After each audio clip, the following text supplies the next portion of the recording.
नमस्कार, मैं Sweety Aryabhata Newton classes में आपका स्वागत करती हूँ फिर से।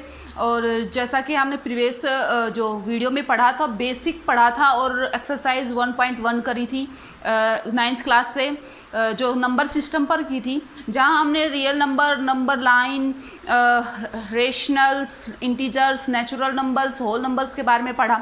उससे रिलेटेड जो भी क्वेश्चंस थे वो सब लिए। अब जो हमारा नेक्स्ट जो टॉपिक है इसी में चैप्टर 1 में, वो है इरेशनल नंबर्स। ठीक है, तो हम एक्सरसाइज 1.2 सोल्व करने की कोशिश करेंगे। उससे पहले हम जानेंगे कि इरेशनल नंबर्स क्या होते हैं। ठीक है, तो चलो पढ़ते हैं। तो इरेशनल नंबर्स हैं।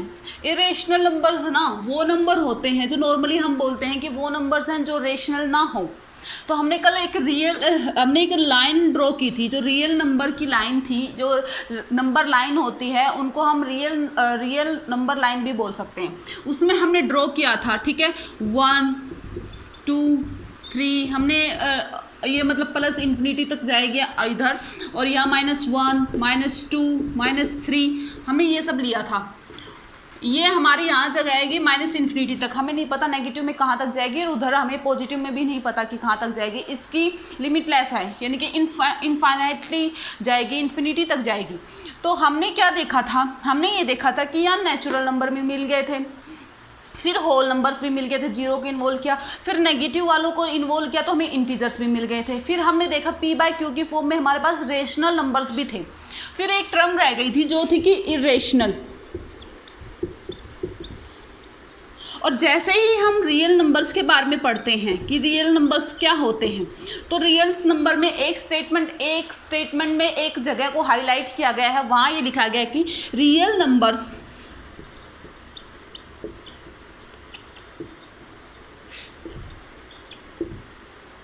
Can be rational as well irrational. कि जो हमारे रियल नंबर्स होते हैं वो रेशनल नंबर भी हो सकते हैं और इरेशनल नंबर भी हो सकते हैं। या दोनों का कॉम्बिनेशन ही हमारे पास क्या बनता है, रियल नंबर्स बनता है, यानी कि जिसमें रेशनल नंबर्स भी मिलेंगे और इरेशनल नंबर्स भी मिलेंगे। रेशनल नंबर हमने कल पढ़ लिया था, जो कि p/q की फॉर्म में हो। तो हमने क्या देखा था कि जो रेशनल नंबर्स हैं वो इनफाइनाइटली मैनी नंबर्स मिले थे। ठीक है, तो ऐसे ही हम क्या कह सकते हैं कि जो इरेशनल नंबर्स हैं वो रियल्स में इनफाइनाइटली मैनी मिलेंगे, ये भी मिलेंगे। इनकी भी हम ये नहीं बता सकते कि 4 बता दिए, 5 बता दिए, इतने ही होते हैं इरेशनल, नहीं, इनकी भी कोई लिमिट नहीं है, ये बाउंडलेस है। मतलब क्या बात है कि इनका भी हमें नहीं पता है कितना, तो ये भी क्या हो जाएंगे, ये भी हमारे पास पाएंगे इनफाइनाइटली मैनी, ये भी मिलेंगे। तो हम अब बात कर रहे थे कि इरेशनल अक्सर होता क्या है, कि इसकी जो डेफिनेशन है वो क्या है। वो डेफिनेशन ये कहता है कि लेट, मान लो S B A irrational number such that it cannot be written in the form of p/q where q is not equal to 0। यानी कि क्या कहा गया है कि एस कोई भी एक हमारे पास नंबर ले लिया जो इरेशनल नंबर है, उसको हम it can not be written in the form of p/q, जिसको हम p/q की फॉर्म में ना लिख सकें, वो हमारा क्या बन जाएगा, वो हमारा हो जाएगा, क्या हो जाएगा, वो हमारा हो जाएगा इरेशनल नंबर्स। अब इरेशनल नंबर की डेफिनेशन हो गई। अब हम इसके एग्जांपल लेकर चलते हैं, जैसे √2, √3, √5, √7, जैसे पाई, ये सब हमारे इसके एग्जांपल हो गए। ये सब क्या होते हैं, ये होते हैं इरेशनल नंबर्स होते हैं। ठीक है, अब हम है ना, हमारी जो 1.2 एक्सरसाइज है, जो एक्सरसाइज 1.2 है, उसके क्वेश्चंस और एग्जांपल सोल्व करेंगे। तो उनमें क्या दिया गया है, उनमें ये दिया गया है कि आप इरेशनल नंबर्स को प्लॉट करके बताओ।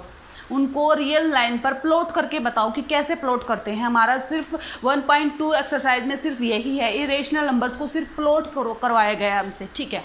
तो उसको प्लॉट करने से पहले हमें ये जो इरेशनल जो नंबर्स हैं इनकी जो ये डेफिनेशन दी है, इन नंबर की जो बताया गया इन नंबर्स के बारे में, तो सबसे पहले किसने बताया था? सबसे पहले बताया था पाइथागोरस ने बताया था, ठीक है। तो हमने एक पाइथागोरस थ्योरम पढ़ रखी है जिसमें क्या होता है कि आप राइट एंगल ट्रायंगल लीजिए, आप मैंने ये ए बी और सी एक राइट एंगल ट्रायंगल ले ली, यहाँ ये 90 डिग्री का। वहाँ पर क्या होता है, एक तो होता है बेस, एक होता है परपेंडिकुलर और एक होता है हाइपोटेन्यूज। तो हाइपोटेन्यूज, तो वहाँ पर एक हमारे पास एक रिजल्ट बनकर आता है, वो क्या कहता है, हमने इसको मान लिया तो ये क्या है कि उसमें वो रिजल्ट मानकर क्या आता है कि आप बेस का स्क्वायर करो, परपेंडिकुलर का स्क्वायर कीजिए और वो इज इक्वल टू आएगा हाइपोटेन्यूज के स्क्वायर के इक्वल आएगा। तो मैं इनको वैसे लिख लेती हूँ, इनका फर्स्ट लेटर लेकर चलती हूँ, हाइपोटेन्यूज का square is equal to base का स्क्वायर प्लस में परपेंडिकुलर का स्क्वायर। ये हाइपोटेन्यूज यहाँ क्या है, ए सी, तो ए सी का है होल स्क्वायर, फिर यहाँ बेस क्या है ए बी, तो ए बी का होल स्क्वायर, और परपेंडिकुलर यहाँ क्या है बी सी, तो बी सी का होल स्क्वायर। हम इसको ऐसे लेकर चलेंगे तो ये हमारे पास एक रिजल्ट है। इसी रिजल्ट को यूज करके हम किसी भी इरेशनल नंबर को प्लॉट करेंगे, इसकी हेल्प से प्लॉट करेंगे, ठीक है। तो हम एग्जाम्पल लेकर चलते हैं। एग्जाम्पल और एक्सरसाइज मिक्स करके हमसे तीन ही प्लॉट करवाए गए हैं।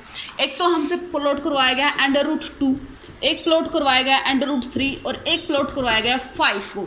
√2 और √3 को हमसे एग्जाम्पल में प्लॉट करवाया गया है, √5 हमसे एक्सरसाइज के मेन क्वेश्चन में प्लॉट करवाया गया है। तो हम इन तीनों को साथ में प्लॉट कर देते हैं, ठीक है।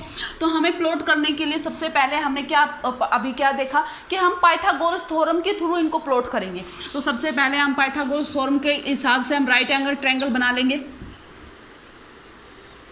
ये हमारी होगी राइट एंगल ट्रायंगल, यहाँ 90 डिग्री, ठीक है। मैं इसको ए मान लेती हूँ, इसको बी मान लिया मैंने, इसको सी मान लिया, ठीक है। हम सबसे पहले प्लॉट करेंगे या लोकेट करेंगे, रिप्रेजेंट करेंगे नंबर लाइन पर किसको, √2 को। तो हम जैसे ही √2 को प्लॉट करेंगे, ठीक है, तो पहले हम √2 को प्लॉट करेंगे तो हम क्या करेंगे, सबसे पहले हम एक हम साइड्स मान के चलेंगे। तो मैंने यहाँ a को इज इक्वल टू 1 मान लिया और b को मैंने 1 मान लिया, ठीक है। a को 1 मान लिया मैंने, b को 1 मान लिया, ठीक है। जैसे ही हमें पता है पाइथागोरस थ्योरम हमें क्या कहती है कि c is equal to a square plus में b स्क्वायर, यही कहती है। c square is equal to a की वैल्यू हमारे पास 1 है, b की भी 1 है, तो क्या हो जाएगा c square is equal to 2 और c की वैल्यू क्या आ जाएगी √2, यानी कि हमारे पास c इज इक्वल टू √2 आ गया। हमें ये प्लॉट करना था,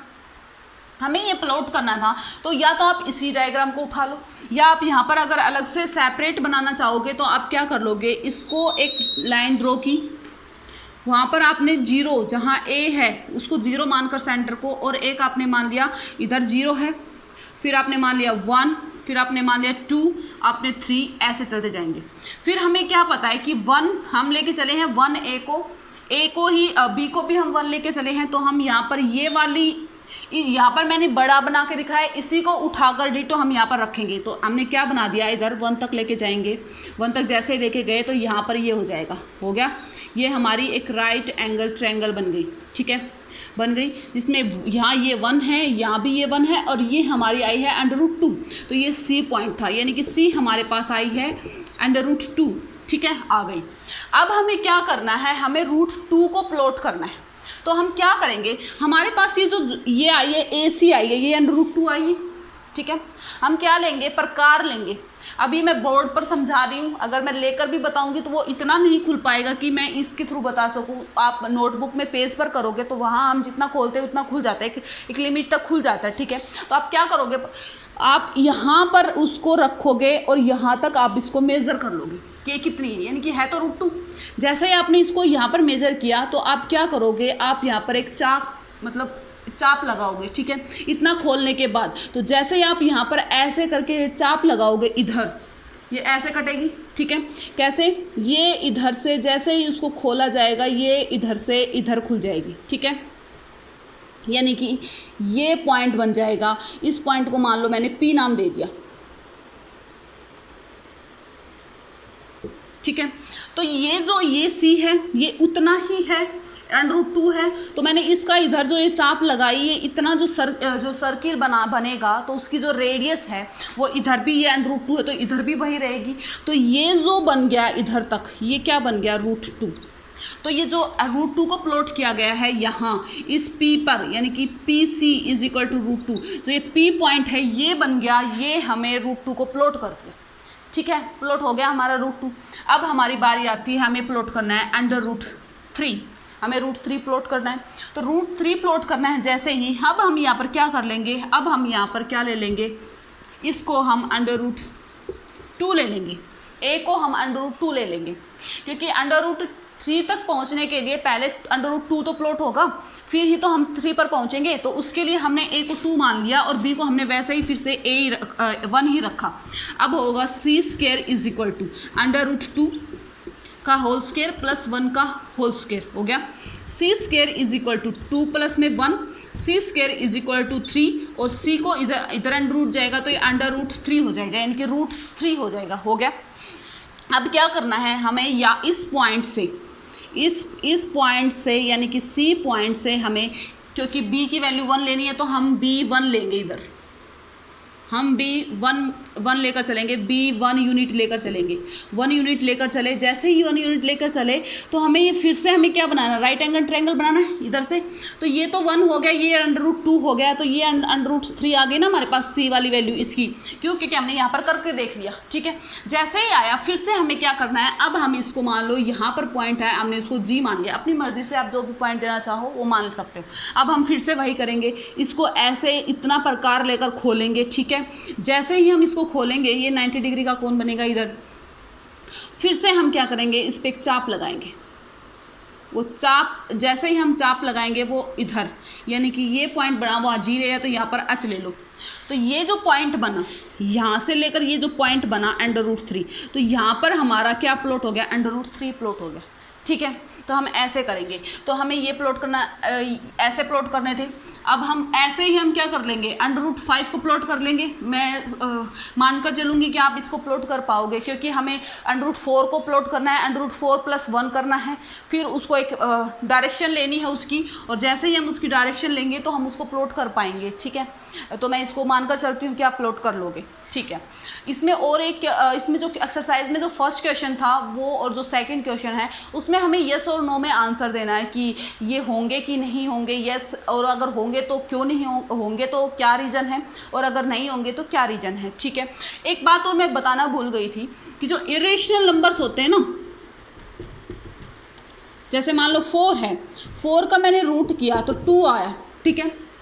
तो ये 2 की जगह -2 भी आ सकता था, क्योंकि 2 का स्क्वायर करूँगी तो भी मुझे 4 मिलेगा और -2 का स्क्वायर करूँगी तो भी मुझे 4 मिलेगा। तो ये ज़रूरी नहीं है कि आपका मतलब नेगेटिव नहीं होगा, यानी कि माइनस वाला नहीं होगा, हो सकता है, ठीक है। तो ये नेगेटिव में भी जाएगा। अगर आपको प्लॉटिंग नेगेटिव में भी करनी है तो आप इधर 0 से इधर वाली लेकर उसके हिसाब से लेकर आप उसको प्लॉट कर दोगे, ठीक है। तो ये नहीं सोचना कि सिर्फ पॉजिटिव ही प्लॉट कर सकते हैं, नहीं, हम नेगेटिव में भी प्लॉट कर सकते हैं, ठीक है। मैं सिर्फ और सिर्फ आपके एक्सरसाइज के क्वेश्चन ले रही हूँ, वहाँ पर ऐसा कुछ दिया नहीं गया है कि आप नेगेटिव में प्लॉट करके बताइए, तो बस मैंने आपको एक नॉलेज के लिए बताया। तो अब हम ना एक्सरसाइज के क्वेश्चंस लेते हैं। तो 2 क्वेश्चन रह गए, क्योंकि हमने √2 को भी और 3 को भी सबको प्लॉट करके दिखा दिया था, और √5 आप अपने आप से प्लॉट कर लोगे, वरना अगर नहीं हो पाएगा तो आप कमेंट कर देना, मैं फिर से उस पर वीडियो बना दूँगी, ठीक है। तो जो फर्स्ट क्वेश्चन जो हमारा है एक्सरसाइज 1.2 का, वो कहता है state whether the following statements are true और फॉल्स। कि आप बताना है जो स्टेटमेंट दी गई हैं 3, ये ट्रू हैं या फॉल्स हैं। फिर आगे उसने एक बात और लिखी है, जस्टिफाई योर आंसर। अगर आपने ट्रू बोला तो क्यों बोला, और फॉल्स बोला तो क्यों बोला, तो उसको जस्टिफाई और करना है, ठीक है, उसका एक रीज़न देना स्पेसिफिक।